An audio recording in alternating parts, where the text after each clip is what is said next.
ಕನ್ನಡದ ಬಹುಬೇಡಿಕೆಯ ಸ್ಟಾರ್ ನಟ challenging star Darshan ಇವರ ಅಭಿನಯದ ಡಬ್ಬಿಂಗ್ ಸಿನಿಮಾಗಳು ಉತ್ತರ ಭಾರತದಲ್ಲಿ ಸಾಕಷ್ಟು ಹಣ ಮಾಡ್ತಿವೆ. ಅಲ್ಲೆಲ್ಲ ದರ್ಶನ್ ಯಾರು ಅಂತ ಗೊತ್ತಿಲ್ಲ, ಆದರೆ ಅವರ ಸಿನಿಮಾಗಳು ಮಾತ್ರ ಭಾರಿ ಫೇಮಸ್. ಪ್ರತಿ ಸಿನಿಮಾಗೆ ಕೋಟಿ ಕೋಟಿ ರೂಪಾಯಿ ಸಂಭಾವನೆ ಪಡೆಯುವ ನಟ ದರ್ಶನ್ ಅತ್ಯಂತ ಐಷಾರಾಮಿ ಜೀವನ ನಡೆಸ್ತಿದ್ರು. ಸಮಯಕ್ಕೆ ಸರಿಯಾಗಿ ಊಟ, ತಿಂಡಿ, ಜಿಮ್, ನಿದ್ರೆ, ಪಾರ್ಟಿ ಅಂತೆಲ್ಲ ಜೀವನ ಎಂಜಾಯ್ ಮಾಡ್ತಿದ್ದ ದರ್ಶನ್ ಇದೀಗ ಪರಪ್ಪನಾಗ್ರಹಾರ ಜೈಲಿನ 4 ಗೋಡೆ ಮಧ್ಯೆ ಜೈಲೂಟ ಸೇವಿಸುತ್ತಾ ಒಂಟಿಯಾಗಿ ಜೀವ ಅಂಗೈಲ್ ಹಿಡ್ಕೊಂಡು ಬದುಕುವಂತಾಗಿದೆ. ತಮ್ಮ ಗೆಳತಿ ಪವಿತ್ರ ಗೌಡ ಅವರಿಗೆ ಚಿತ್ರದುರ್ಗದ ರೇಣುಕಾಸ್ವಾಮಿ ಎಂಬುವರು ಅಶ್ಲೀಲ ಮೆಸೇಜ್ಗಳು ಕಳಿಸಿದ್ರು ಎಂಬ ಕಾರಣಕ್ಕೆ ತಮ್ಮ ಗೆಳೆಯರೊಂದಿಗೆ ಸೇರಿ ಅವರನ್ನು ಭೀಕರವಾಗಿ ಹತ್ಯೆ ಮಾಡಿದ ಆರೋಪದಲ್ಲಿ ಇದೀಗ ದರ್ಶನ್ ಹಾಗೂ ತಮ್ಮ ಗೆಳತಿ ಪವಿತ್ರ ಗೌಡ ಜೈಲು ಪಾಲಾಗಿದ್ದಾರೆ.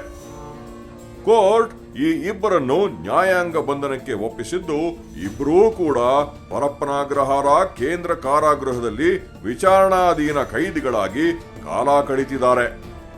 ಐಷಾರಾಮಿ ಜೀವನ ನಡೆಸುತ್ತಿದ್ದ ಚಾಲೆಂಜಿಂಗ್ ಸ್ಟಾರ್ ದರ್ಶನ್ ಮತ್ತು ಪವಿತ್ರ ಗೌಡ ಅವರಿಗೆ ಜೈಲುವಾಸ ನರಕವಾಗಿ ಪರಿಣಮಿಸಿದೆ.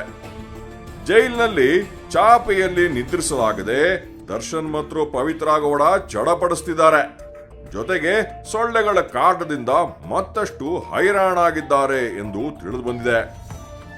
ಜೈಲಿನಲ್ಲಿ ಸರಿಯಾಗಿ ಉಪ್ಪು ಖಾರ ಇಲ್ಲದ ಸಾಂಬಾರ್, ಮುದ್ದೆ, ಅನ್ನ ತಿನ್ನಲು ಕಷ್ಟಪಡ್ತಿದ್ದಾರೆ.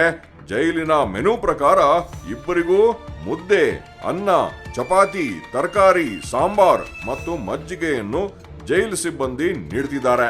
ಆದರೆ ದರ್ಶನ್ ಜೈಲೂಟ ತಿನ್ನಲಾಗದೆ ಪರದಾಟ ನಡೆಸಿದ್ದಾರೆ ಎನ್ನಲಾಗಿದೆ.